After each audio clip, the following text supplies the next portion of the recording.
Hello दोस्तों, नमस्कार। स्वागत है आप सभी का राहुल सर एक नई शुरुआत के ऑनलाइन प्लेटफॉर्म पर। आज हम आपको बहुत बेहतरीन टॉपिक बताने चल रहे हैं। यहाँ से आपके 2 से 3 प्रश्न आपके हिस्ट्री में ज़रूर से ज़रूर आते हैं, बौद्ध संगीतियों से। तो बिल्कुल बौद्ध धर्म के हम जितने भी क्वेश्चन हम उतना बताने का प्रयास करेंगे जो आपके एग्जाम में आता है। ठीक है? आपको मुझे ज्ञानी नहीं बनाना है, बस आपको वही फैक्ट चीज़ें देने हैं जो आपके एग्जाम में डायरेक्टली क्वेश्चन आ जाए। तो हमारे सभी प्यारे स्टूडेंटों को भैया नमस्कार, स्वागत है सभी का।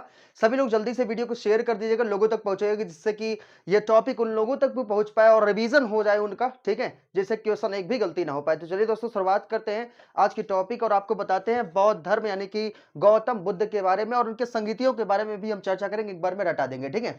तो चलिए दोस्तों, शुरुआत करते हैं, बौद्ध धर्म की बात करते हैं। यूपी पीछे 2023 में बहुत इंपॉर्टेंट क्वेश्चन, यहाँ से 2 से 3 प्रश्न 100% आते हैं। ठीक है? तो रट के जाइएगा, एक बार रिवीजन करके जाइएगा।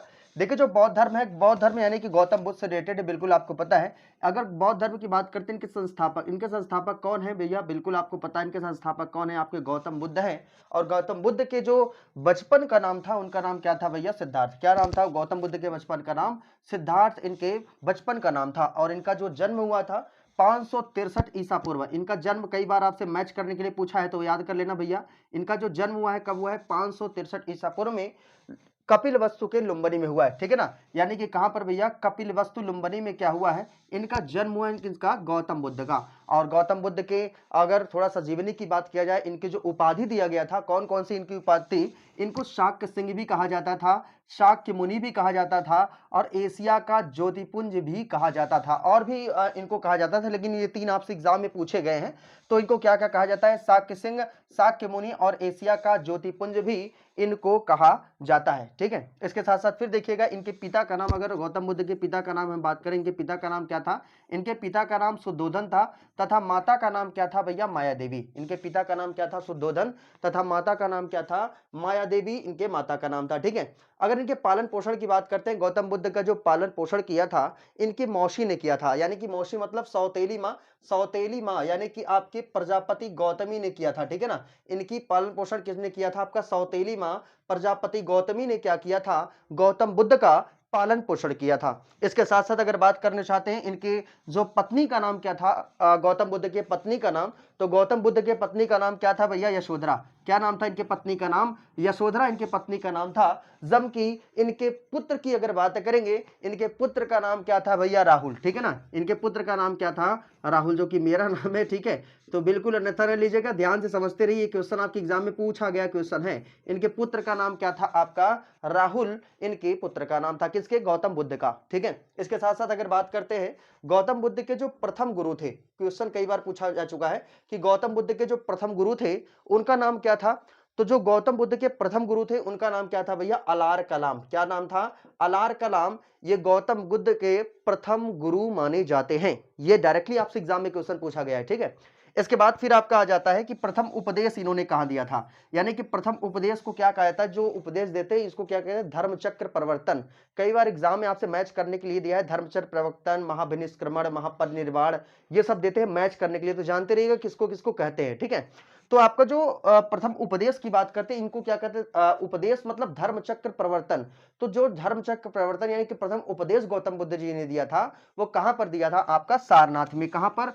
सारनाथ में इन्होंने यानी कि प्रथम उपदेश दिया था। ठीक है? इसके बाद महाभिनिष्क्रमण की बात करते हैं। महाभिनिष्क्रमण में इन्होंने अपना घर त्याग दिया था। महज 29 वर्ष की अवस्था में ही इन्होंने अपना घर त्याग दिया था। तो 29 वर्ष की अवस्था में यानी कि महाभिनिष्क्रमण, यानी कि महाभिनिष्क्रमण मतलब क्या होता है? आपका गृह त्यागना, यानी कि इन्होंने घर त्याग दिया था। कब?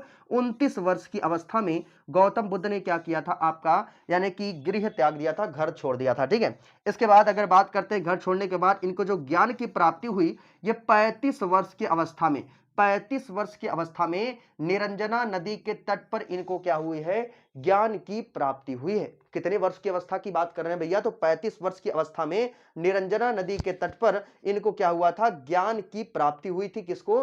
गौतम बुद्ध को। ठीक है? ये आप याद रखिएगा। इसके साथ साथ अगर थोड़ा सा बात करना चाहे, इनके मृत्यु को क्या कहते हैं? महापरिनिर्वाण कहते हैं। क्या बोलते हैं इनको? इनके मृत्यु को महापरिनिर्वाण बोलते हैं। और महापरिनिर्वाण इनको 483 ईसा पूर्व, कई बार पूछा है भैया, याद कर लेना। ये कितना है भैया? 483 ईसा पूर्व में क्या हुआ था? महापरिनिर्वाण यानी कि इनके मृत्यु हुई थी। और 80 वर्ष की अवस्था में कुशीनगर मल्लगढ़ राज्य में, ठीक है ना, मल्लगढ़ राज्य में उसमें एक स्थान था कुशीनगर, और वहीं पर 80 वर्ष की अवस्था में 483 ईसा पूर्व में क्या हो गई थी, इनका मृत्यु हो गया, महापरिनिर्वाण हो गया। ठीक है, इसके बाद आइए, इतने पॉइंट आपके एग्जाम में यहां से तो भैया बन ही जाएगा, इतना तो आप रट लीजिएगा। ठीक है, रिवीजन हो गया होगा आपका।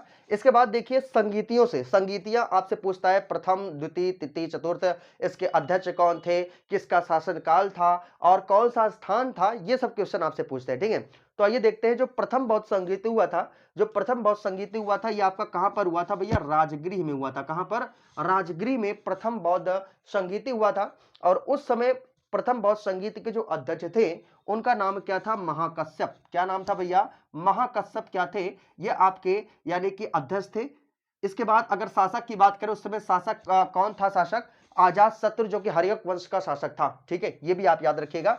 प्रथम, तो प्रथम आपका संगीत आपका कहां पर हुआ था, राजगृह में, और अध्यक्ष कौन थे, महाकश्यप, शासक कौन थे, अजात शत्रु हर्यक वंश के। ठीक है, इसके बाद देखिएगा, जो द्वितीय बौद्ध संगीति हुई थी, द्वितीय बौद्ध संगीति आपका कहां पर हुआ था, आपका वैशाली में। ठीक है ना, वैशाली में आपका द्वितीय बौद्ध संगीति हुआ था।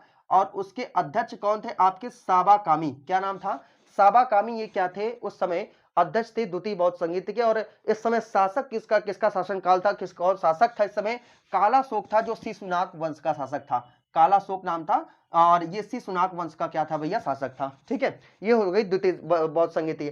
और तृतीय बौद्ध संगीत की बात करते हैं, तृतीय बौद्ध संगीति आपका कहां पर हुआ था भैया, पाटलिपुत्र में। कहां पर हुआ था तृतीय बौद्ध संगीति आपका, पाटलिपुत्र में तृतीय बौद्ध संगीति हुआ था। और ये अगर थोड़ा अध्यक्ष की बात करते हैं, अध्यक्ष कौन थे भैया, आपके मोगली पुत्र तिष्य। क्या नाम था इनका, मोगली पुत्र तिष्य, ये आपके क्या थे इस समय, यानी कि तृतीय बौद्ध संगीत के आपके अध्यक्ष थे। और ये इस समय शासन काल किसका था, तो भैया अशोक का था, जो मौर्य वंश का क्या था, ये शासक था। ठीक है, इसके बाद देखिएगा, अगर चौथी बौद्ध संगीत की बात करते हैं, जो चौथी बौद्ध संगीत हुई है, ये आपका कहां पर हुआ है, तो कुंडल वन में, याद रखिएगा कहां पर हुआ था भैया, कुंडल वन में आपका चौथी बौद्ध संगीत हुआ था। और उस समय जो अध्यक्ष थे वो कौन थे, आपके वसुमित्र और अश्वघोष। ठीक है, ये क्या थे, वसुमित्र या आपका अश्वघोष, ये क्या थे उस समय अध्यक्ष थे चौथे आपके बौद्ध संगीत के। हुआ कहां था आपका भैया, कुंडल वन में। ठीक है, कहां पर, कुंडल वन, ये आपका कश्मीर में है। ठीक है, तो ये आपका चौथी बौद्ध संगीति हुई थी। और इसके बाद अगर शासक की बात करें, उस समय शासक किसका था भैया, तो कनिष्क उस समय शासक था। यानी कि शासक कौन था आपका, कनिष्क था, जो कि कुषाण वंश का शासक था। किस वंश का भैया, कुषाण वंश का क्या था, ये शासक था। ठीक है, इसके बाद देखिएगा और क्या क्वेश्चन आपके एग्जाम में बौद्ध धर्म से बनते हैं। आपसे बौद्ध साहित्य को त्रिपिटक, देखिए ये बौद्ध साहित्य को क्या कहा जाता था, त्रिपिटक कहा जाता था उस समय। क्या कहा जाता था भैया, त्रिपिटक। तो वो त्रिपिटक कौन कौन से थे आपसे पूछ लेगा, तो भैया तीनों आप याद रखेगा, एक है आपका विनय पिटक, एक है आपका सुत्त पिटक, और एक क्या है आपका अभिधम्म पिटक। तीनों के तीनों याद रखेगा। बौद्ध साहित्य के त्रिपिटक कौन कौन से थे, एक विनय पिटक, एक सुत्त पिटक, और क्या थे, एक अभिधम्म पिटक था। ये भी मेरे प्यारे भाई आप याद रख लीजिएगा। ठीक है, इसके बाद बौद्ध धर्म के त्रिरत्न की बात करेगा। किसकी बात कर रहा है, बौद्ध धर्म के जो त्रिरत्न है, वो त्रिरत्न आपके कौन कौन से थे, ये भी आप याद रखिएगा। त्रिरत्न कौन से थे, एक था भैया बुद्ध, एक धम्म, और एक क्या था, संघ। ये क्या थे, बौद्ध धर्म के आपके त्रिरत्न थे। ठीक है, ये भी आप याद रखिएगा। देखिए बुद्ध के अगर बात किया जाए, गौतम बुद्ध के, तो बुद्ध के 4 आर्य सत्य थे। बुद्ध के जो 4 आर्य सत्य थे वो कौन कौन से थे, ये भी क्वेश्चन एग्जाम में पूछा जा चुका है। तो क्या था भैया, दुख था, ठीक है ना, दुख था, दुख समुदाय था, दुख निरोध था, और दुख निरोध गामिनी प्रतिपदा। ठीक है, याद कर लीजिए, मैं आपसे बोल दे रहा हूं। बुद्ध के 4 आर्य सत्य कौन कौन से थे, पहला आपका दुख था, दूसरा आपका दुख समुदाय था, ठीक है, और जो तीसरा था वो क्या था, दुख निरोध था, और चौथा क्या था, दुख निरोध गामिनी प्रतिपदा। ठीक है, तो ये आपके क्या थे, 4 आर्य सत्य थे बौद्ध धर्म के। ठीक है, तो इतने क्वेश्चन आप देखिए बनते हैं, और यहां से आपके एग्जाम में 2 से 3 प्रश्न आपके जरूर आपके एग्जाम में बनेंगे। तो आप यूपीपीसीएस 2023 की जो तैयारी कर रहे हैं, एग्जाम देने जाने से पहले इसको आप इस वीडियो को जरूर से जरूर देख के जाइएगा, जिससे कि आपका एग्जाम में क्वेश्चन छोटी छोटी जो गलतियां होती हैं, इस बार आपकी बिल्कुल गलतियां ना होने पाए। ठीक है, तो ऐसे ही अपना प्यार बनाए रहें, सेशन को लाइक करें, शेयर करें, लोगों तक पहुंचाएं, जिससे हम आपको और बेहतर से बेहतर वीडियो